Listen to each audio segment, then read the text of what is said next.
this fourth session. In this fourth session with our lecturers, okay, from Syria, Jordan, and Pakistan. Okay, I'm not going to be severe, but I'm going to be fair. Okay, to distribute time devoted for this session because we are not late, but we are too late. Okay, and rapidly or directly or directly, we move to Mr. Fuad Abdul-Muttalib from Mahdi University with his intervention or paper entitled Tajnid and Shakespeare's Hamlet, a comparative literary study. Thank you, Doctor.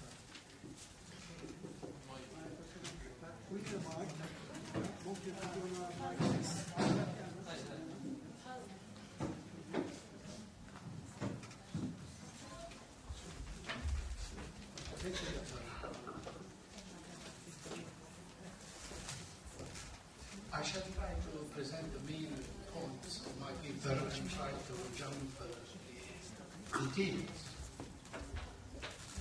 Title of the work, Tajnid and Shakespeare's Hamlet, a comparative literary study.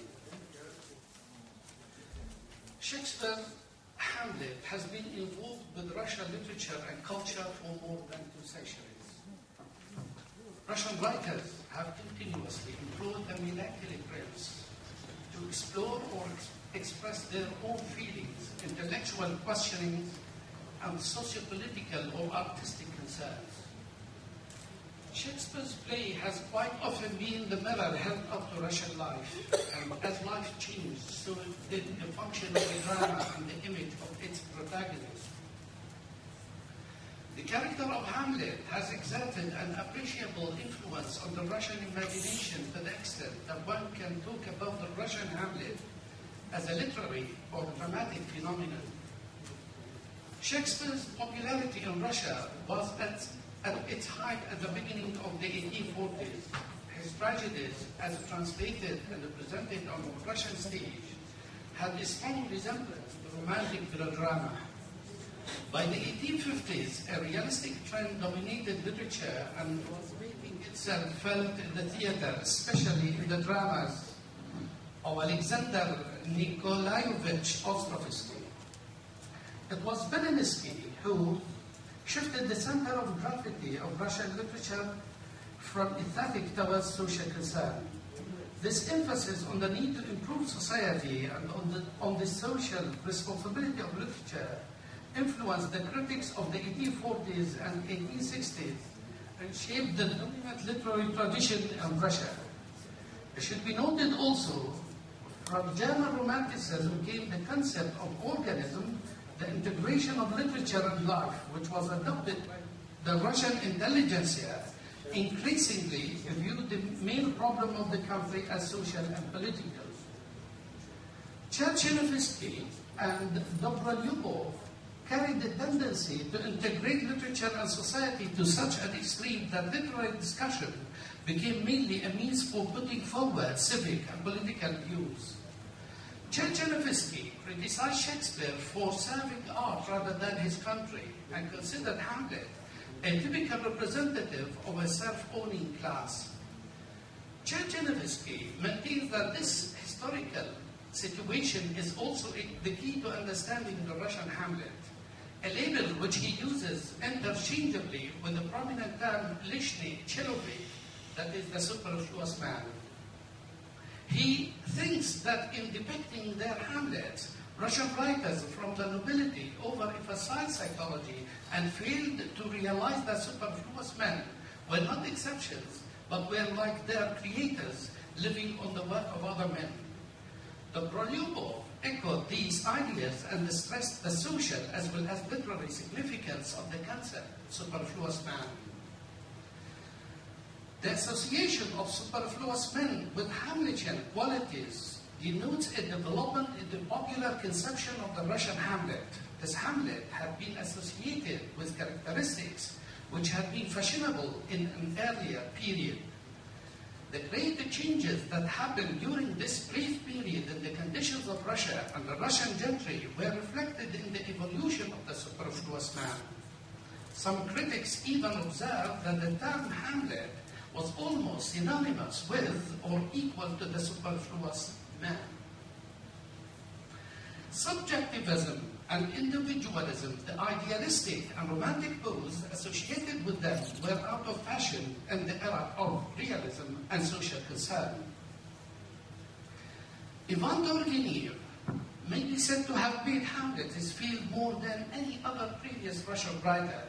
Shakespeare has become our flesh and blood. Quote. He proclaimed in a speech in 1864 celebrating the occasion of the 300th anniversary of Shakespeare's birth. Turgenev had a wide acquaintance with English literature, and Shakespeare was one of his constant literary companions. He was partly drawn to Shakespeare through his early interest in the stage. Turgenev's knowledge and use of Hamlet was a strong factor in the formulation of the image of Prince Hamlet in Russia during the second half of the 19th century. The way in which Turgenev understood and assimilated into his work the character of Hamlet seems a significant key to the understanding of his creative vision. Turgenev's essay, Hamlet and Don Quixote, 1859, has been called the true key to all he wrote. And the figures of Hamlet and Don Quixote, Turgenev so incarnated, quote, the two radical opposing characteristics of a human nature, the two ends of the axis on which it turns.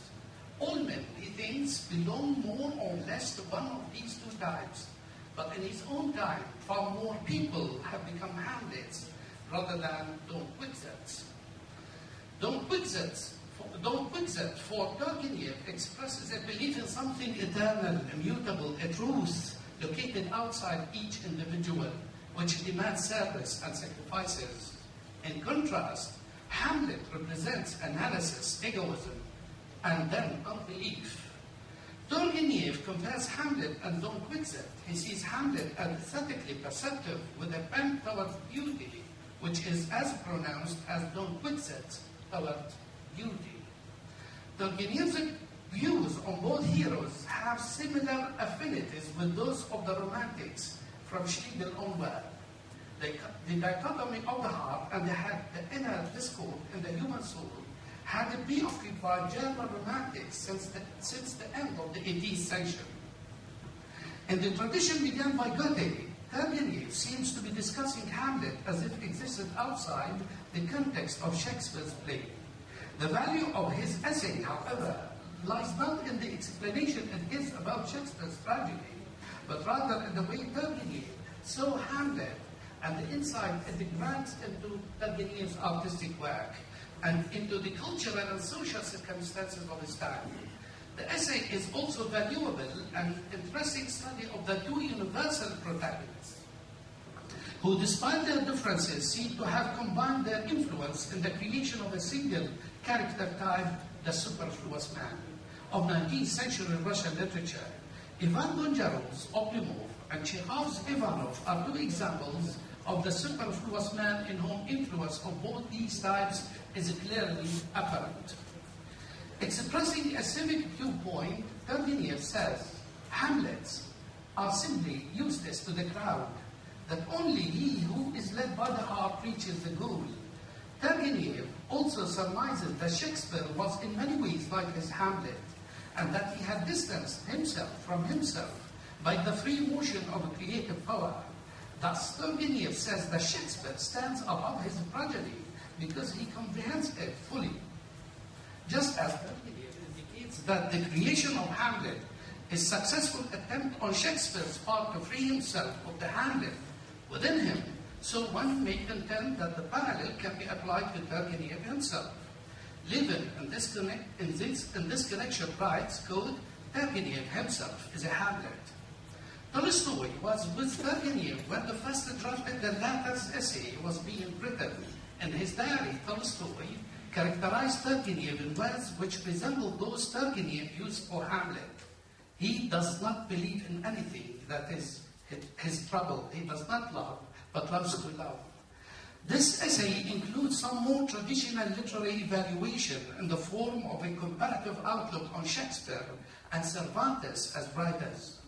Yet its main concern consists in the delineation of the two psychological types which Turgenev paradoxically denominates Hamlet and Don Quixote. In his identification of the Hamlet type with the superfluous man, in his attraction to the melancholy prince, and his suggestion about the Don Quixote figure to provide the much-needed hero for future Russia. Very briefly, it seems that Turgenev was concerned with the egoism, critical irony, and intelligence of Hamlet, but he has his own sympathies with the enthusiastic faith, devotion, and the heart and will of Don Quixote.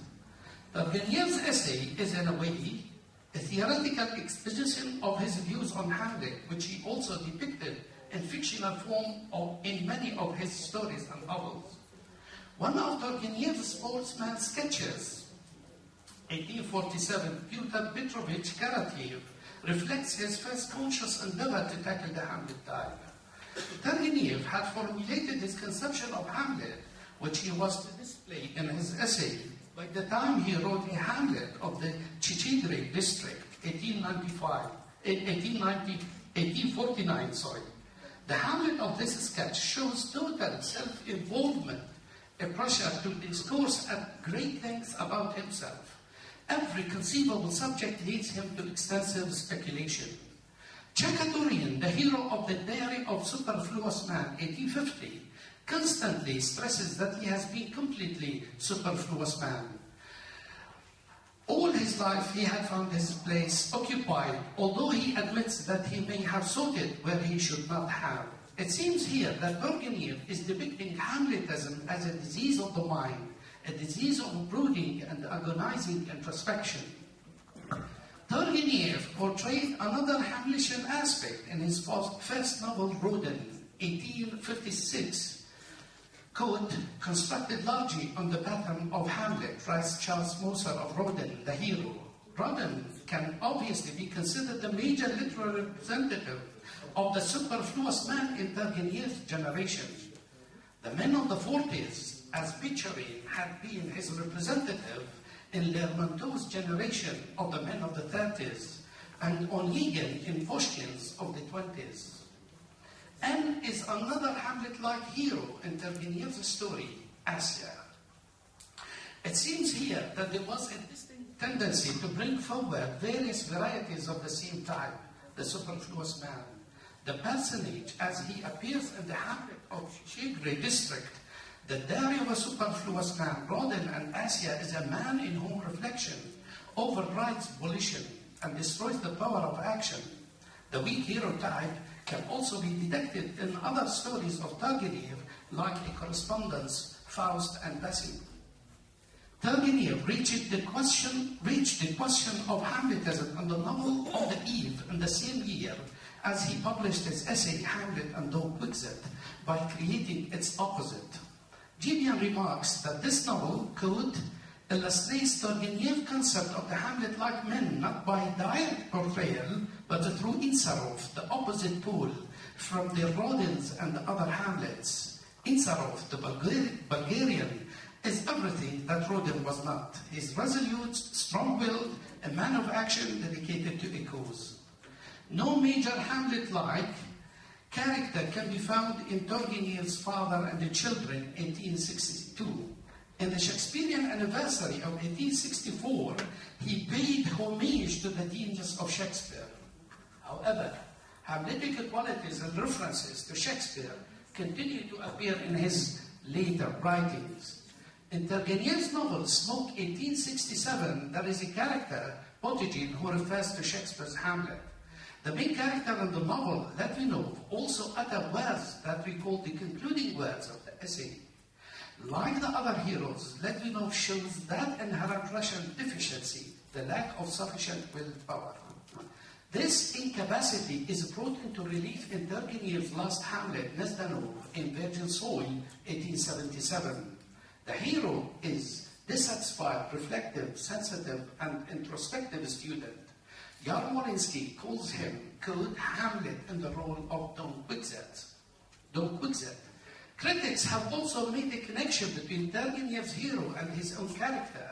For instance, Richard Freeborn writes, quote, "In the last resort, Nezdanov's divided character seems to reflect the division within Turgenev himself, which he has analyzed so frequently in previous studies, but which is nowhere more obvious than in this, his last major figure in his last major work.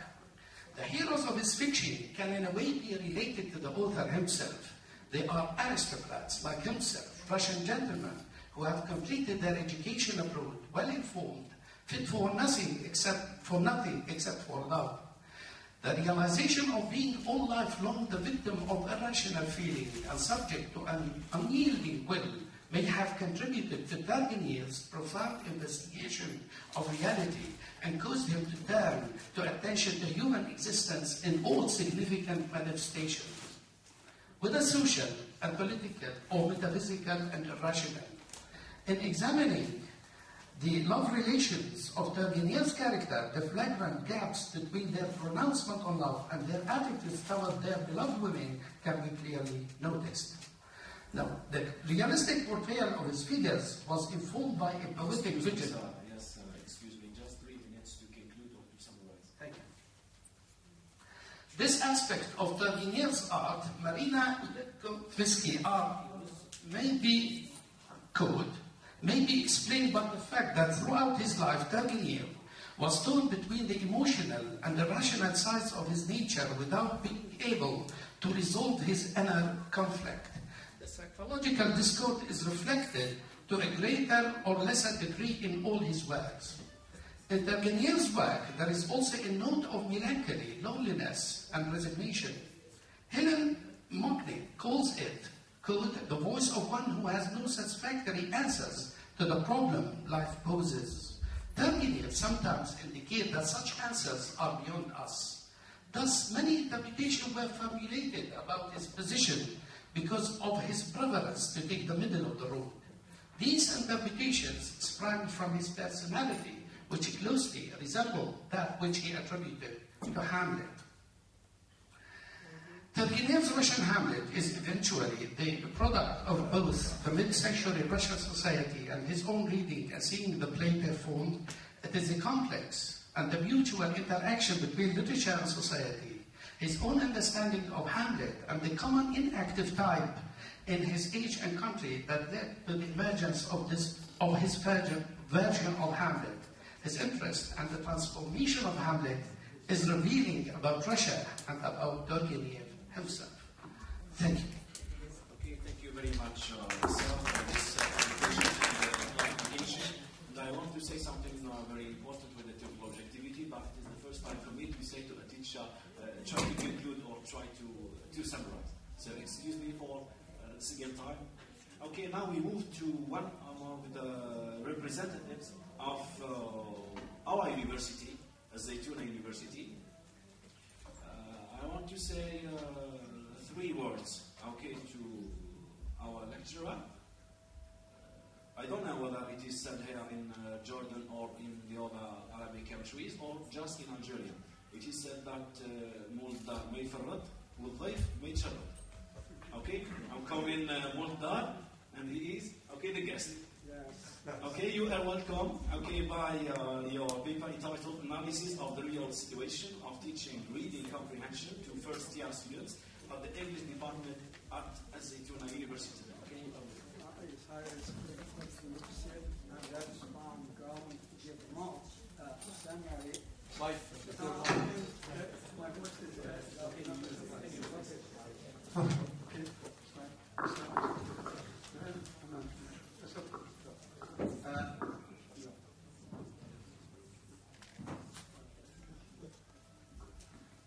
Yes, I was about to say, just to stick to the 15 minutes given to me, I'm going to give not a summary, but a summary of a summary, a synopsis. And I start by, so as the title of my paper suggests, it is about an analysis of the real situation of teaching reading comprehension to first-year students at our English department. Needless to say that master or to master language is to master its skills. Today, especially in designing a foreign language curriculum, many teachers realize that the skill students need more is reading. Hence, I have the title I read before, namely concerning courses we offer at our department, like reading. I said before, in designing foreign language curriculum, many teachers realize that the skill students need more is reading.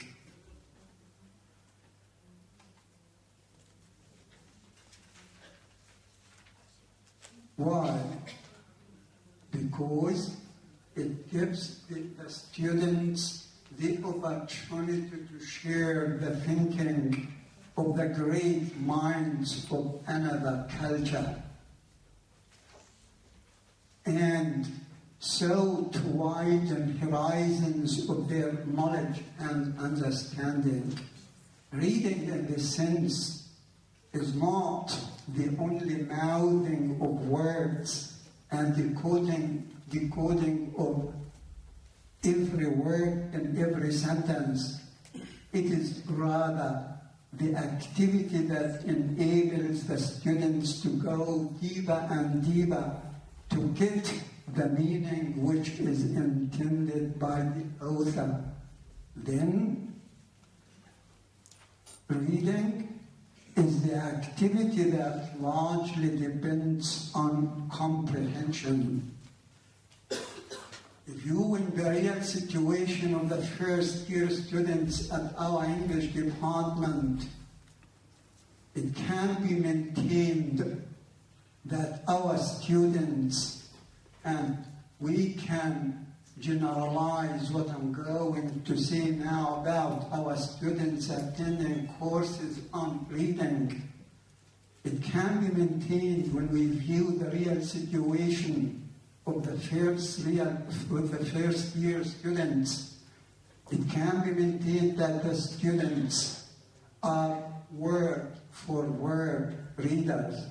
That's to say, they only pay their attention to pronouncing words without taking into consideration the deep meanings which the writer may want the reader to grasp.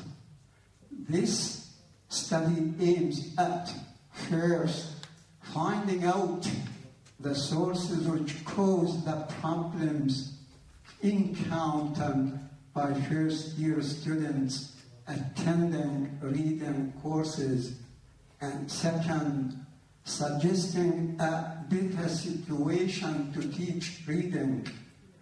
Giving a satisfactory definition for reading comprehension is not an easy task and still constitutes a problem.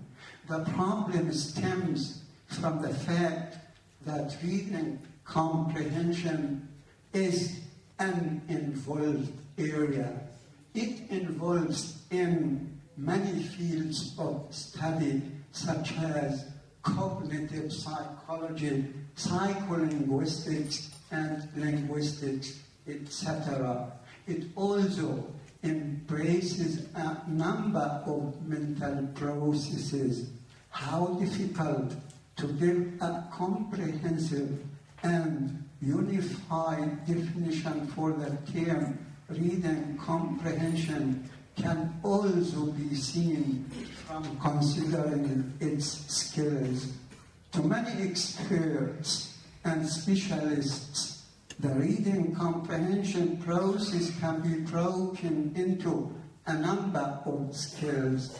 These skills are interrelated, and the acquisition of certain ones will pave the road for acquiring others.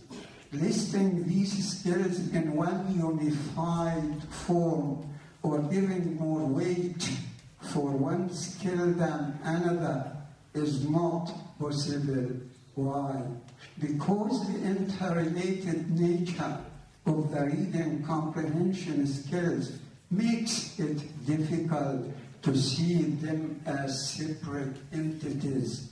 No one can put a firm order between them because the comprehension of a piece of writing is the immediate outcome of the interrelationship between these different skills. There's no complete agreement among scholars and specialists as to the exact number of skills, and there is no agreement on what skills good comprehenders are expected to develop, nor on the grouping of these skills into distinguished levels. Carroll, for instance, finds that only 5 skills are worth noting. According to Smith, the good comprehender should possess 22 skills. There is another view than breaking down the process of reading comprehension into skills. It believes that comprehension is one unified whole called the reading comprehension skill.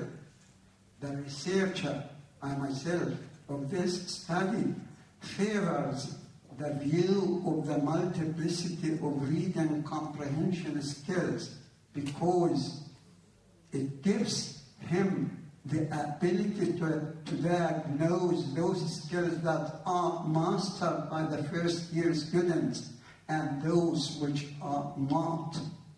Moreover, the view of the multiplicity of reading comprehension skills has its pedagogical advantages, particularly in the organization of reading materials, as well as in the construction of exercises written to strengthen specific skills.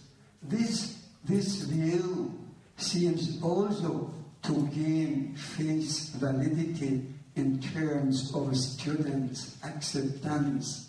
Many of those who are involved in studying the comprehension process hold the belief that comprehension skills can be classified into these levels. First, into literal levels, into inferential levels, and lastly into critical levels. I'll just give you an idea about each of these 3 levels.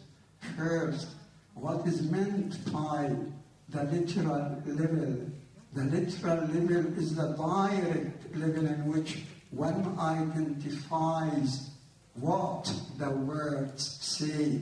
It does not involve determining what the words beyond their literal meanings mean. It deals with facts such as dates, names, and places. The second level, the so-called inferential level, is the reaction of the reader to what is read. So it is a highly personal process. That's to say, the interpretation of word meanings is often in terms of the reader's related experience. The last level, namely the critical level, includes such skills as, first, judging suitability of material for particular purposes. Second, distinguishing between facts and opinions. And third, discovering evidence of bias or prejudice and other evaluation skills. To achieve the purpose of this study, a questionnaire was used. The questionnaire contains 12 questions which aim at investigating the actual difficulties the students face in reading comprehension courses.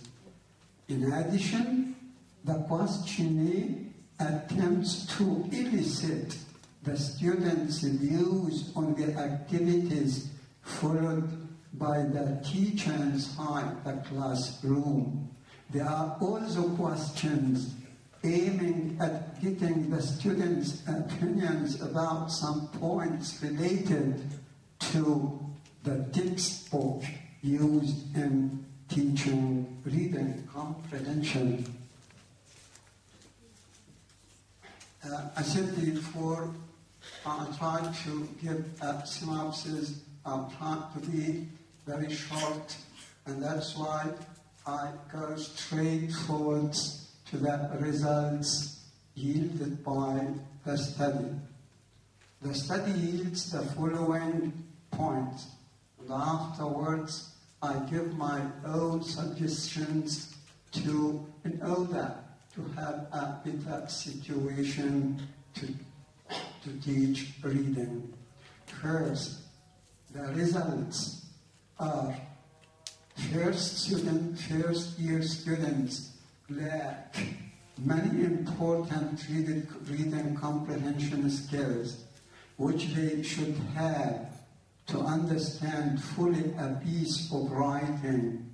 Students, for instance, lack the ability to answer questions that demand the possession of skills involving deep thinking. Second, little attention is given to teaching skills which belong to the inferential and critical levels.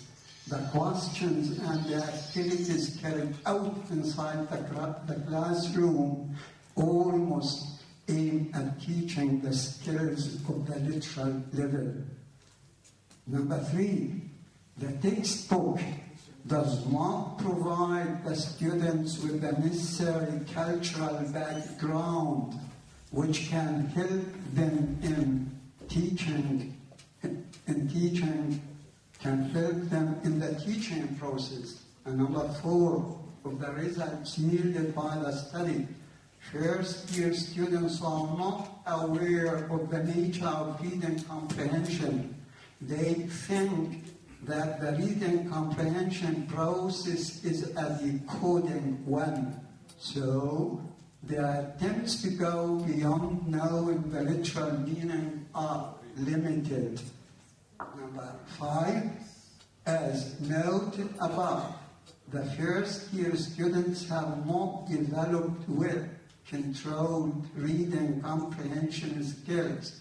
This may confirm that previous stages of teaching reading comprehension, and I mean here secondary schools, have not offered students the chance actually needed for enhancing their reading comprehension skills. I suggest the following points. In the light of the above findings, the following suggestions can be given. First, it is important to identify those reading comprehension skills which first-year students can work with. To identify these skills, it is advised to form a committee from those who have a long experience in teaching reading comprehension. Second, on the basis of the identified skills, a reliable and valid test for the newcomers should be constructed. The aim of such a test is to diagnose the skills to which more time and effort should be administered at the very beginning of the first semester. Number 3, it is more practical to use a textbook which is designed to teach the reading comprehension skills individually. Such a textbook will provide both the teacher and the student with paragraphs and short passages with their necessary exercises. These passages and exercises are designed to teach and to give practice only in the skill which intended to be taught. Such a textbook can be used in the first semester. It will also help the teacher to concentrate in his teaching on those skills which the students lack. For the second semester, and now you note here, I suggest that reading comprehension must not be offered only for one semester. As you will see when I come to the end, I suggest that reading must be taught almost in all 4 years the students attend their lectures. Now, for the second semester, the students should learn to use the learned skills in the first semester.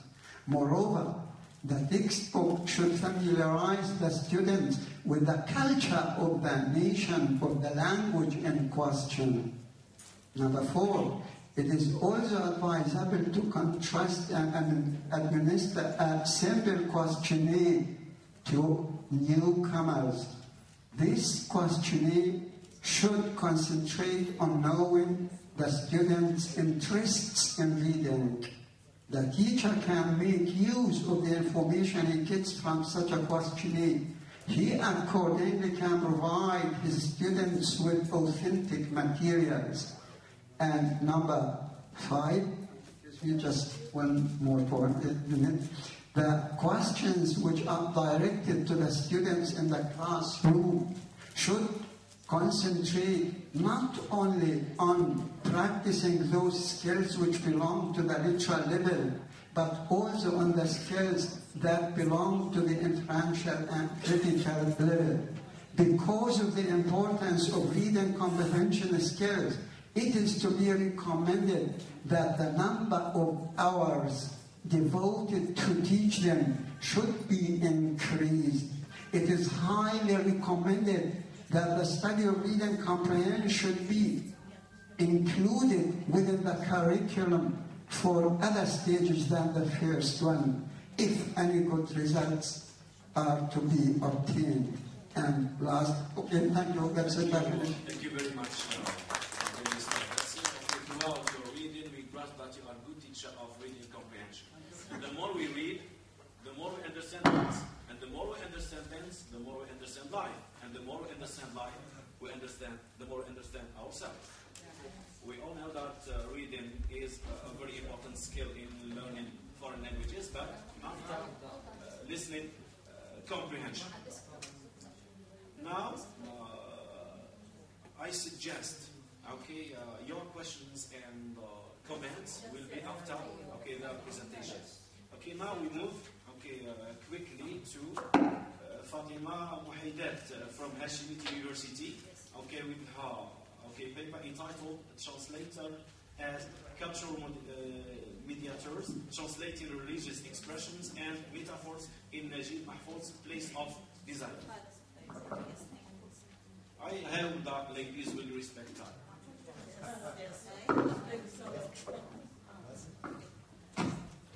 Assalamu alaikum everyone. I would like to thank Zaytuna University for giving us the chance to present our topics. I would also like to thank Dr. for his friendly and positive attitude. Yes, thank you. Yeah, I will limit myself to translating religious expressions because of constraints of time. So translators as intercultural mediators, more precisely, my presentation will be about translating religious expressions in Najib Mahfouz's Palace of Desire. I will start with an introduction. Here, and its ramifications. Considering we can notice Najib Mahfouz's phenomenal portrayals of Egyptian society that have attracted researchers in different fields of language, translation, literature. We can also see his works that with their revelatory representations of human experience. Palace of Desire is one of his novels that daringly handle universal themes of moral corruption, family disintegration, and the discrepancy between appearances and reality. Another thing can be said about Najib Mahfouz's style and language is his skill in the minute details describing physical appearances, aspects of human behavior, as well as the workings of people's minds. The scope of his writing shows that his knowledge and experiences are not limited to books and the world of the written world. They rather delve into people's daily lives and daily concerns, real lives and daily concerns. Mahfouz's achievement as a world literature writer and a Nobel Prize winner has revived interest in Arabic literature. And we need this change in attitude regarding Arabic literature, which was considered as the cipher, even among the allegedly aware realms of comparative literature studies. This is said by Roger Allen. So we need this positive change in attitude to facilitate communication between the two languages, Arabic and English, that belong to two different cultures. And now, regarding the relationship between religious expressions and the significance of their translation, we know that an important aspect of Mahfouz's style in Palace of Desire is its ample use of religious expressions that pervade his characters' conversations, meditations, and descriptions. The significance of translating these expressions lies in the role they play in improving intercultural interaction. Considering the great strides taken by man in the field of communication technology, it has become evident that the world needs translators who are not only bilingual or with knowledge in two languages. No, we need translators with intercultural competence. So translators should be well equipped to stand up to the challenge of intercultural mediation. Now, instead of looking at cultural differences as communication impediments, they can be seen as factors enhancing and enriching human cooperation. With the efforts of enlightened translators, these differences can be viewed in terms of cultural variety and diversity. Thus, partnership rather than rivalry should be a key element in human interaction. This spirit of tolerance is articulated by Mona Baker. She is a famous translation scholar, 1992. She acclaimed the role of translation in building bridges of understanding and appreciation among societies, among different societies. Even the most skeptical of critics cannot but admit that if it were not for translators and interpreters, we would be living in a less friendly and a less interesting environment. Now, to achieve the goal of this study regarding my methodology, I have examples of religious expressions in Najib Mahfouz's Palace of Desire. I've singled out, analyzed, and compared with their counterparts in a collaborative English translation by William Maynard Hutchins, Lorne M. Kenny, and M. Olive P. Kenny.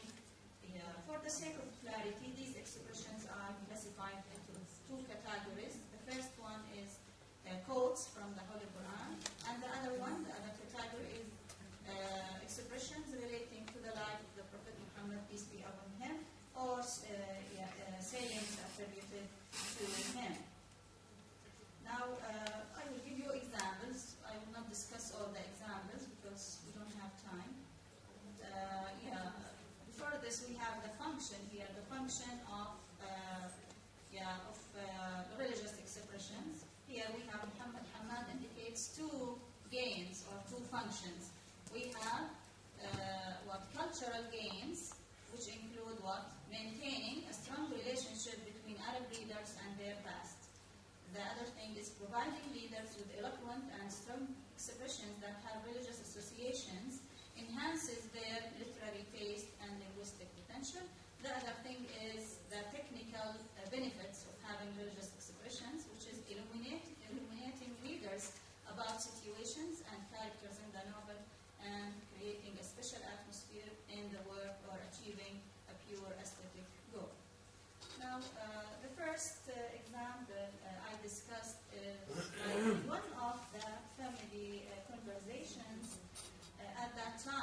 She works hard. She spends her time cleaning, but she's fat. Whereas her sister Aisha, she's lazy and she loves songs. She spends her time singing. She's slim and delicate. So notice the difference here. And what about Khadija here? When she listened to her brother, she said, فقالت خديجة وهي تبسط يمناها في وجهه مفرجة بين أصابعها الخمس. Yeah, she quoted from the Holy Quran. ومن شر حاسد إذا حسد. Yeah, the translation here shows. Look at the underlined phrase here. Toward of the evil eye. So this shows that the translators here are aware of what the cultural significance of body language here, of the hand gesture. Notice also the Quran here, we have 113, we have 5. 113, this is what? The number of the surah. Number 5 is what? The number of the verse. So they are aware of the source of the expression here, or Khadija's response. Yeah, we have other differences between English and Arabic, but I will not dwell on this because of time. Here, وَشَهِدَ شَاهِدٌ مِنْ أَهْلِهَا, this is about what? The innocent prophet Joseph. Yes, yeah, but there, look at the translation here. It shows no indication about the surah or the verse. They're not aware of the cultural significance of. So here we need notes. Usually we need footnotes to show what the cultural significance of the expression is. Yeah, I will move here. The other group is what? The other category is expressions associated with the Prophet Muhammad here. We know for Muslims, the Prophet Muhammad is as a model example. He represents good values like truth, honesty, and tolerance. Some references in the novel have associations with his sayings as well as important events in his life. Here I will focus on this example. طلع البدر علينا. We know who said this. The people of Al-Madina. Yeah, they welcomed him singing this. This expression is used in the novel welcoming the character here, Ahmed Abdul Jawad. He was welcomed by his friends. What were they doing? They were spending the night drinking and what? Having extramarital relationships. Notice, for us as Muslims, this is offensive. We have a parallel image here comparing this man to the Prophet. There is nothing here in the translation that shows what the cultural, the irony here or the paradox in this, in the translation. So target text readers may not be aware of the cultural import here of this, expression. I suggest the following note. Okay, I suggest the following note to.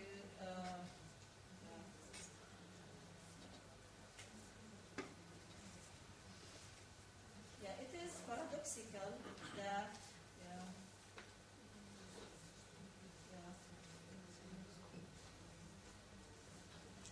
It is paradoxical that the way Ahmed Abdul Jawad is welcomed by his friends echoes the way the Prophet Muhammad is welcomed by his supporters when he immigrated from Mecca to Medina. That was a turning point in Islamic history. This is, I think, I have other examples, but we don't have time to discuss that. The conclusion, translation is a dynamic process in which various elements like source text, target text, translators, and readers interact. Source text aspects are not limited to words on paper. They can have far-reaching social, cultural, historical, and moral associations. Translating cultural expressions from Arabic into English poses various challenges. Religious expressions might elude translators' attention, especially non-native speakers of Arabic. So translators should do their best. Intercultural competence is very important for translators. Okay, thank you. very much, Miss, for your presentation, and thank you very much for title organization in strong form. Thank you. Now from Jordan to Pakistan, from Hashemite University to the International Islamic University in Pakistan, with Miss Hina Dawood, okay, with her paper entitled Global Peace Through Intercultural Dialogue. Okay, you are welcome.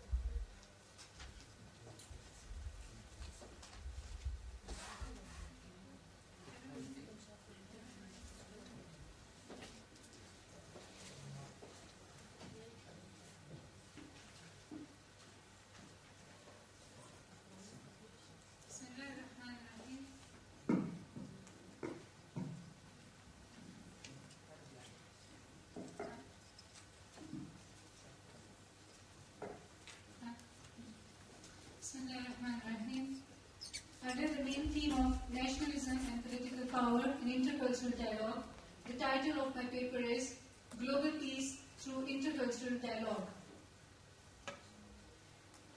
The entire humanity is the family of God, as clearly stated by the Holy Prophet, peace be upon him, Al-Khalqu Ayalullah, and man is representative of God on this earth.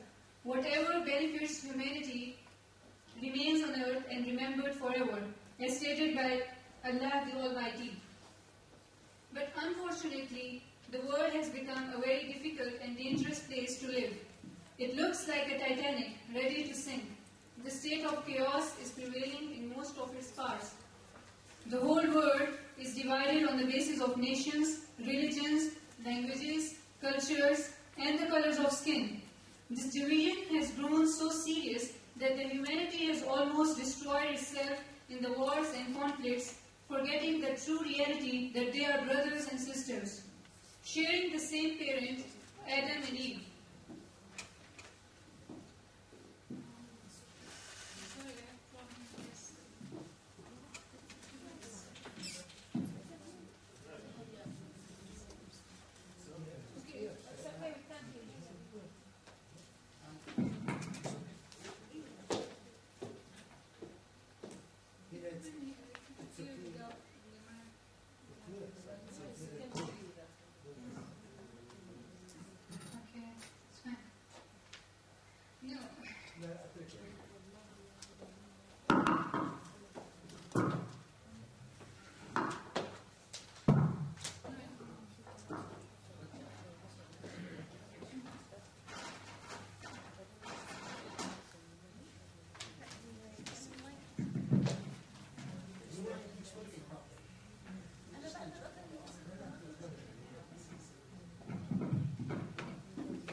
So the topic and the title of my paper is Global Peace Through Intercultural Dialogue.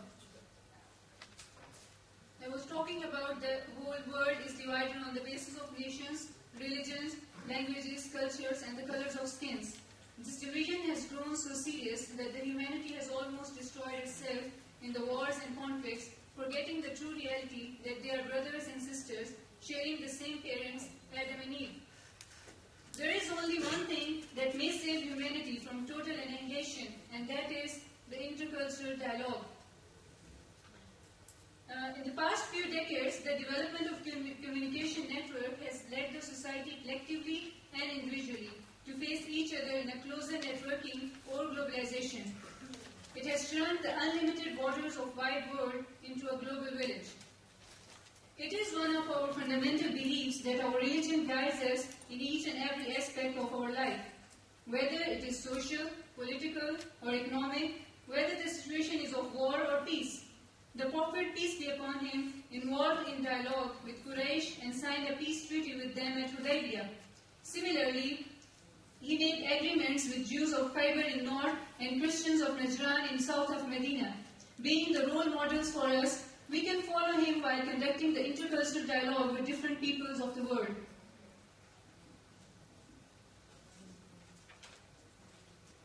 Coming towards the definition for intercultural dialogue, there is no accepted definition for intercultural dialogue. The term is an adaptation from other terms, all of which remain current, such as multiculturalism, social cohesion, and assimilation. The best formulation at the moment is perhaps the terminology used by the Council of Europe in its white paper on intercultural dialogue, which states, intercultural dialogue is understood as an open and respectful exchange of views between individuals and groups with different ethnic, cultural, religious, and linguistic backgrounds and heritage. The present situation of the world is in turmoil. For example, since 1948, Jews are having conflicts with Arabs and had a war in 1967.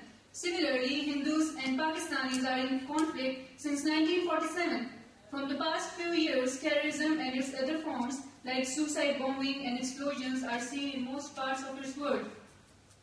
There have been many wars fought on the name of peace, but in actual, it was merely the killing of innocent civilians and destruction of humanity. The dialogue for resolving conflicts should be adopted at first step and not at the end of the war. The whole world is emphasizing more on building peace through applying force, but the time is right for starting the intercultural dialogue. There are some elements that stand in the way of intercultural dialogue as hurdles. Following are some main hurdles. Number one, stereotyping. One of the most common definitions is that a stereotype is an exaggerated, rigid, and oversimplified generalization shared by a group of people about themselves or about another group.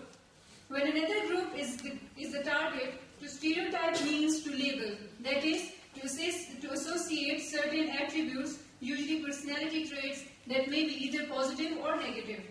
For example, intelligent, lazy, energetic, stupid with a particular population, gender or ethnic, religious or other community. Number two, failure to acknowledge the interest of the parties concerned. One of the major obstacles to the peace-building process, and especially the role of peacemakers, is the failure not only to acknowledge and accept the respected interests and priorities of all the parties concerned and their willingness to negotiate, but also to neutralize behavior that tends to hinder negotiation. Number three, showing intolerance towards other parties.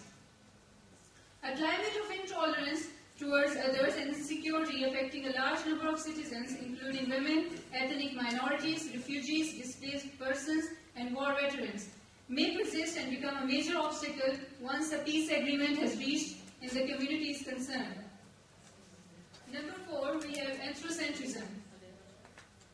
Anthropocentrism is the main course giving way to our hostile feelings against the other group. It is the perception that we are unique and the other righteous people while the others or other groups are wrong. In this way, we exclude the group from the scope and possibility of being right. This attitude is termed as ethnocentrism. Number five, racism and prejudice. Racism and prejudice is also a main hurdle in the way of intercultural dialogue.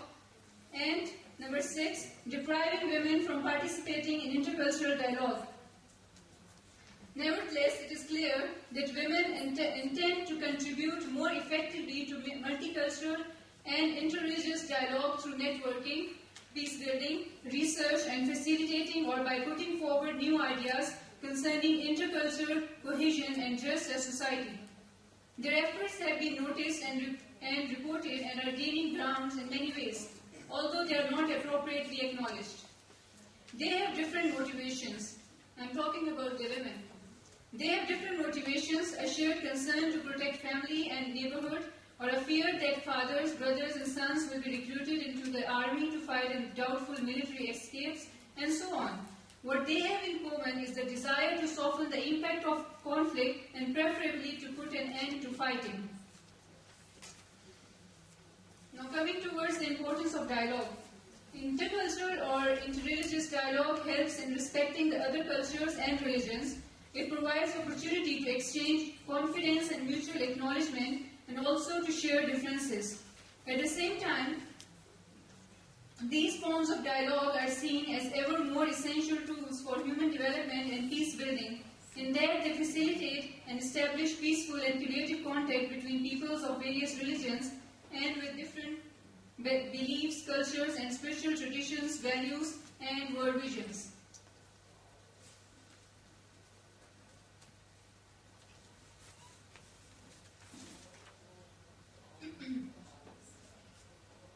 Commonalities and diversities of cultures in the Holy Quran.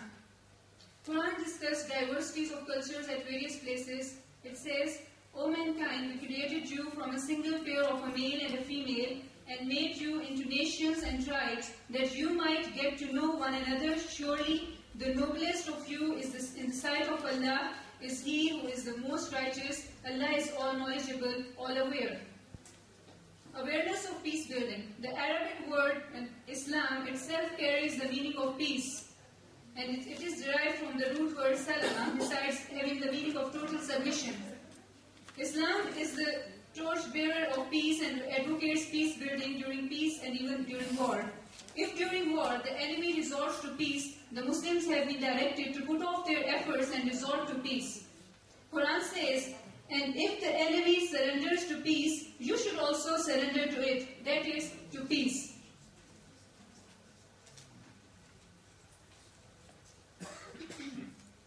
In another verse, Quran says, the faithful servants of the Beneficent are they who walk upon the earth modestly, and when the foolish ones address them, they answer, peace be with you. In this verse, one can note two directions for the Muslims. Number one, avoid dialogue with the uncivilized people, as they do not initiate dialogue for understanding, rather to do it for mockery and peace distortion. Number two, while parting with such uncivilized people and avoiding dialogues, you should part with by wishing them peace and not by leaving feelings of enmity or ill will. There are a few elements of successful intercultural dialogue. I can... 5 minutes? Okay. The right to peace, the dignity of mankind, and the basis of intercultural dialogue is the equality of human race, understanding of each other, tolerance towards shortcomings of others, sincerely willing to coexist with other cultures, promoting the commonalities and squeezing the controversial issues, following the judgment of the arbitration in case of resolving the conflict. And we have the conclusion.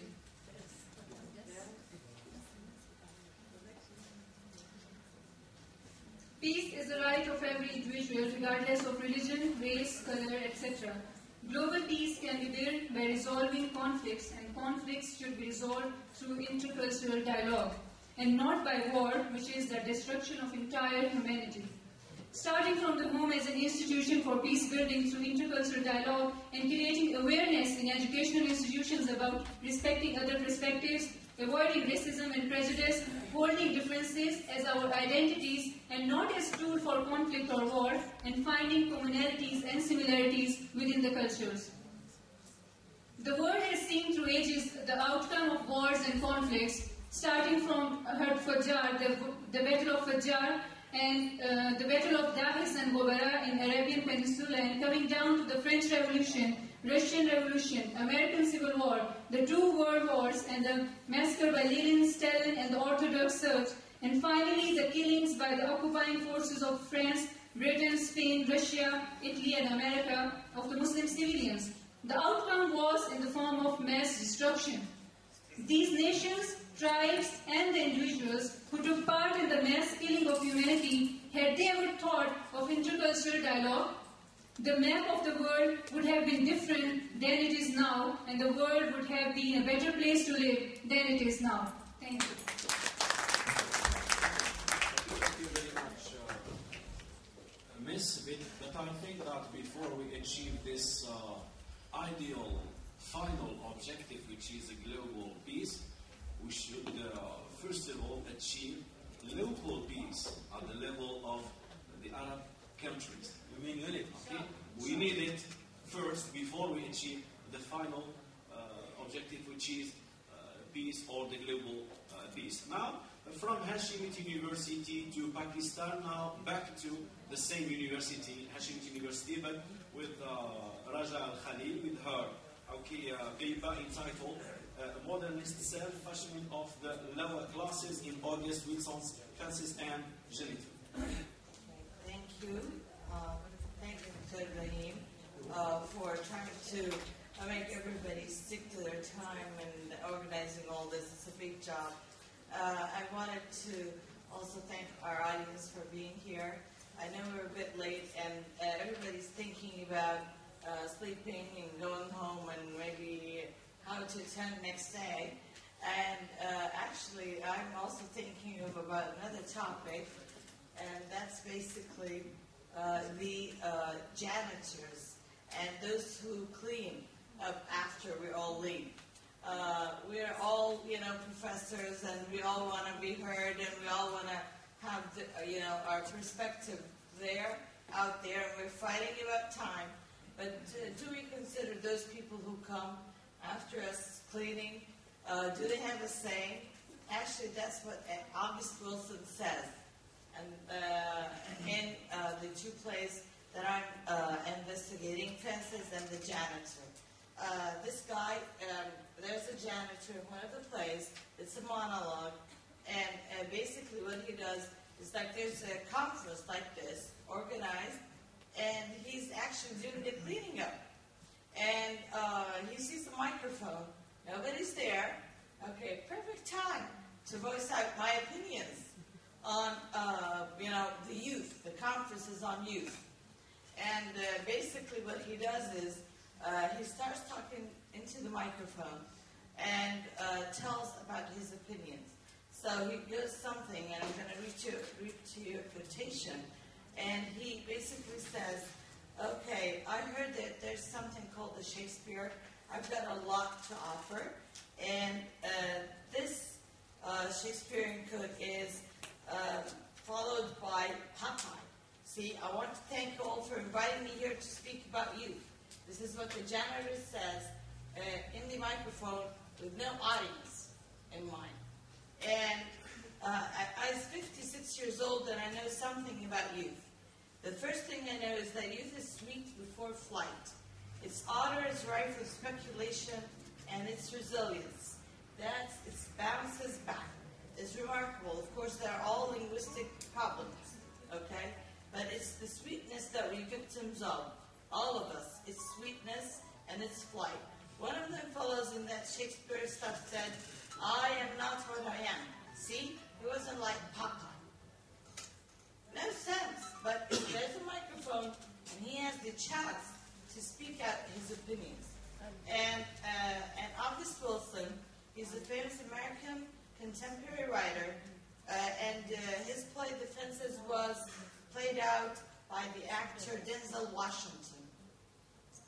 And in that other play, which is Fences, he basically starts, talking about his frustrations as a janitor who doesn't have the opportunity of basically becoming a truck driver. He doesn't want to be cleaning up after people. He wants to drive a truck.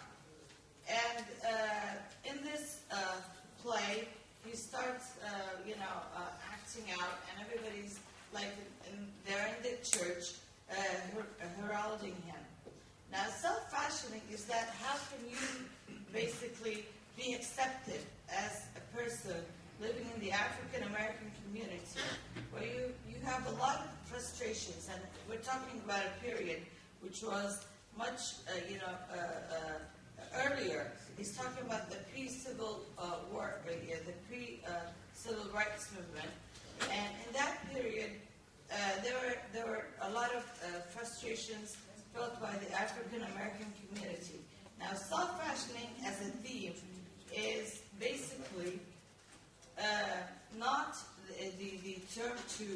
to use, because Stephen Greenblatt said that, and this is a book by Stephen Greenblatt, he describes that in the terms of the aristocracy, not the lower classes, but that this janitor comes and he basically says, no, we can do a self-refashioning. I can be there. I can voice out my opinions. And he presents to us an individual who is a microcosmic image of a collective dismemberment. That is, he becomes one that represents the whole community. And he represents it in what manner? In the clash of the subject with basically its environment. That we do have to address individual problems. And we should start out with the janitors. What's wrong with starting out with the janitor to question issues of social injustices? He provides us with social types and focused on the African American. He wrote a whole cycle called the Pittsburgh cycle, and it includes a lot of plays like the Piano Lesson, Jitney, George Turner's Come and Gone. And if you were in the U.S., you would probably be familiar with some of these plays because they are constantly played out in front of the American audience, and they're constantly revived. And it's also very much attended by a lot of people. And he tries to give a more positive portrayal and very realistic portrayal of the life of the lower classes. For example, you have in Fences Troy Maxson, a garbage collector, and it's the modern setting that emphasizes the harsh existence that as a janitor, you don't live a simple life. Your life is full of frustrations, and basically you are subjected to a lot of environmental problems. The janitors I mentioned before was a fundraiser for the New Dramatist Group, and the play's exposition begins with a very domestic setting, with the Troy and his friend discussing family and work, and he talks about a very famous, one of the famous things that happen in the African American community, which is marriage infidelity. While Troy tries to talk about issues like social identity, his friend talks about how to be, his life, and how his wife is trying to make him build a fence, and that she's playing the role of a responsible wife and mother, but they're not allowing her. Now, also, the concern is with those people who have problems, like his brother, who has a mental problem. And they're also, in terms of style, he sticks to symbol style in modernist drama. It's very similar also to Arthur Miller's Death of the Salesman. And the funeral scene especially talks about this. There's also the scene where he fights death, which is like a more contemporary rendering of Arthur Miller's Death of a Salesman. And unlike, of course, Arthur Miller, we say positive things about the African American community. They do come together in times of turmoil. So if you do have a death in the family, everybody attends, unlike William Loman, where only his two sons and basically one of the neighbors attended his funeral. This guy is able to do some self-fashioning. He's able to make us accept janitors in a more realistic setting. So, thank you. Thank you very much, Ms. for this time organization. First of all, I would like to thank Mr. Ahmed Shihar for his patience. And I'm going to be unfair now, since he is from Erbil National University. I love this national university since they were so generous with me during the last international conference. He, with his paper entitled The Impact of Language Planning, Terminology, Organization Planning, and Terminology Planning on Military Terminology Planning. You will elucidate, okay, a lot of terminology planning during 15 minutes. This topic is mostly unfamiliar for most researchers. It seems that this kind of studies was neglected and still by researchers because of their lack of knowledge in this field. That needs a specific skillful by users in the military terminology. Military terminology is similar to any kind of other terminologies in other fields of translation, but it needs more specific care when it is planned by experts and specialists in the military field and in the language academies, which play a significant role in planning the terminology as decision makers. The equivalence of Arabic for military terminology should fit the purposes and goals determined by experts to find the exact meaning that suits the users and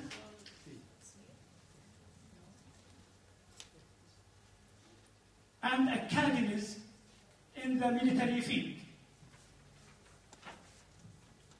Experts in the field of military terminology insist that military armies in the developing countries vitally depend on the exchange of information with other Western countries in order to build up their forces through the aid of more advanced armies abroad and to keep up with the ever-advancing military technology. The Arab military armies have been suffering from the lack of exact and accurate Arabic equivalents for the abundant new military technology. This is crucial because modern Arab armies have been modeled in their structure, branches, weaponry, and ranking according to modern Western and Eastern armies. Consequently, they need new coinage, terms, and revival of older terms to meet the fresh requirements of a modern army along Western design.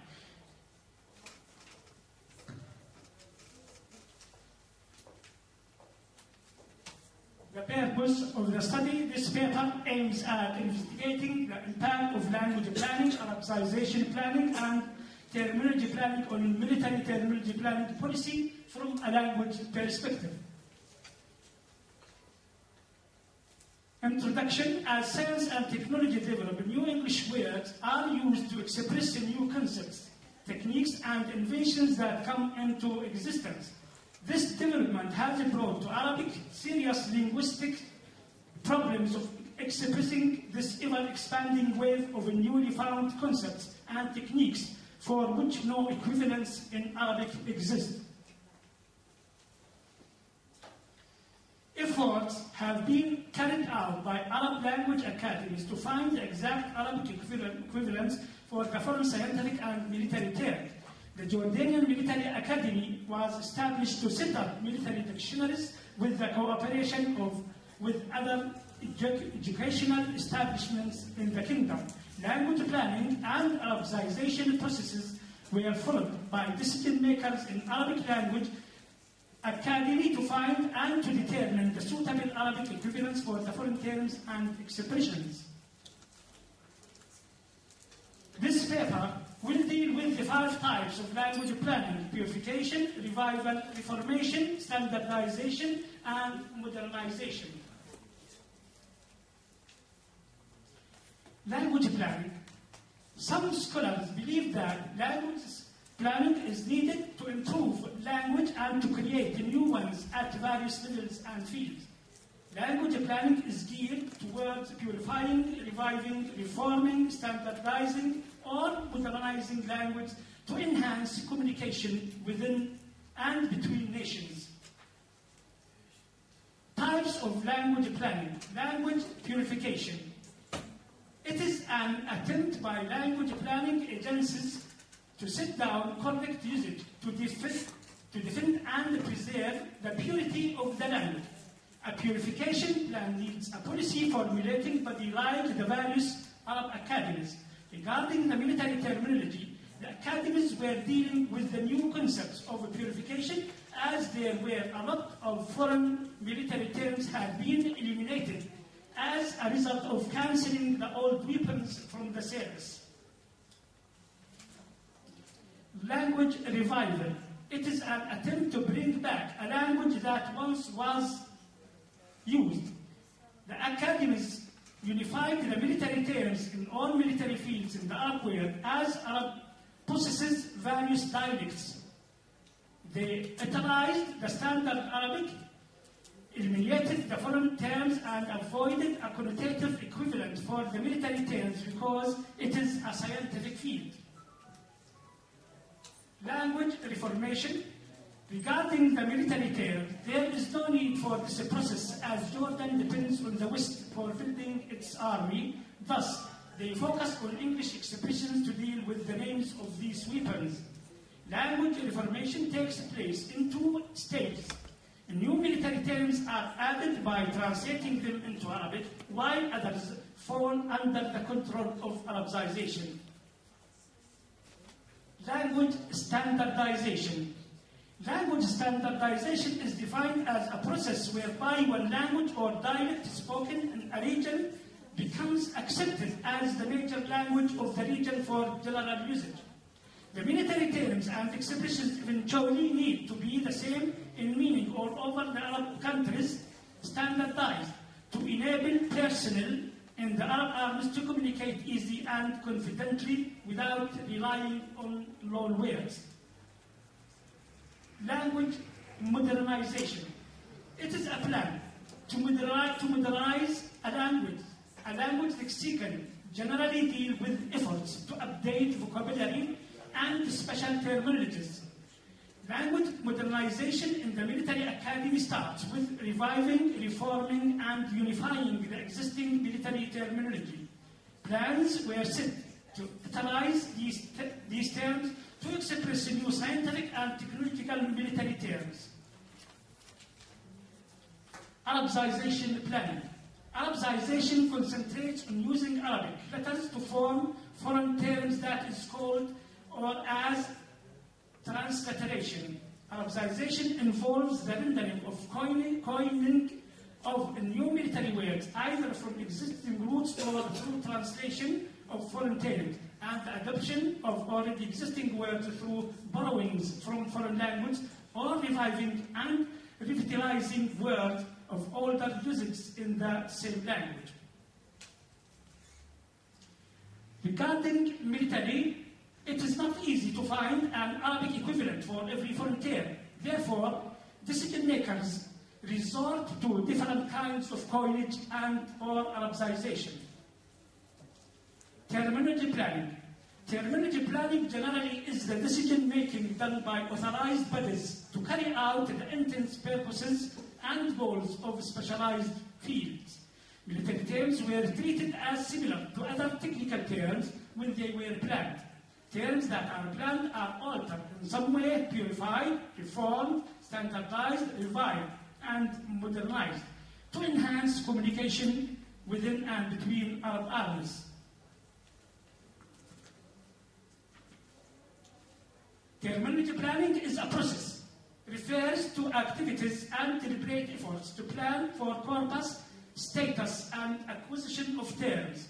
Corpus term planning refers to purely linguistic issues, such as coining new terms, reforming their spellings, and adopting them. The instances of corpus term planning are term cultivation, reform, standardization, selection, codification, elaboration, and modernization. Military terms are planned to be used in various military fields.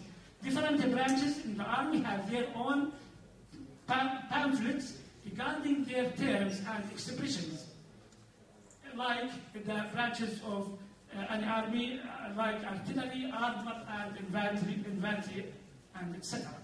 Status term planning. Status term planning refers to the allocation of terms to a given function. Term allocation is defined as authoritative decisions to maintain, extend, or restrict the range of use functional rate for a term in a particular setting.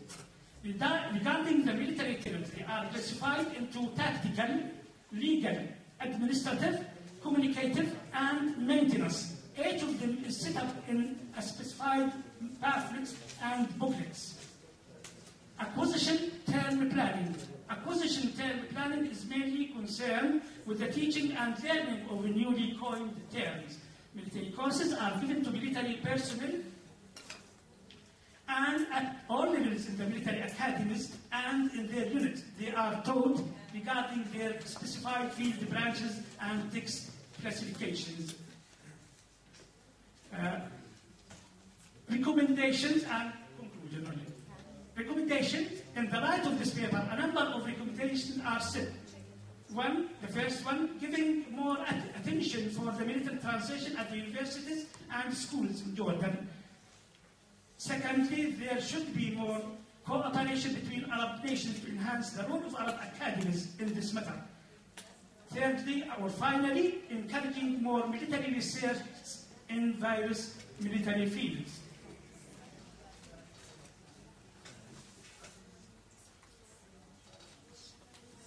The conclusion, language planning plays a significant role in building the military terminology planning as in other scientific terminology. Language planning provides fruitful insights for military terminology planning because planning military terms can satisfy the needs of military personnel in dealing with military life. Military terms are planned and applied through various stages to be utilized precisely and confidently in such a national matter. Plans are made to utilize military terms to express new scientific and technical ideas using new technical terms in various military fields. These military technical terms could cope with different branches in the Jordanian army or in the Arab armies. Thank you very much, Mr. Mohammed. The American anthropolinguist Michael Holliday says that language changes according to the field mode antenna, and military is a field that imposes on us the selection or the option of some technical words. Now, if possible, I say we are not late, but we are too late. If possible, in no more than 7 minutes, if you have a comment or a question, you are welcome. And we start from the last presentations. That's all for today. Thank you very much, and see you tomorrow at 9 a.m.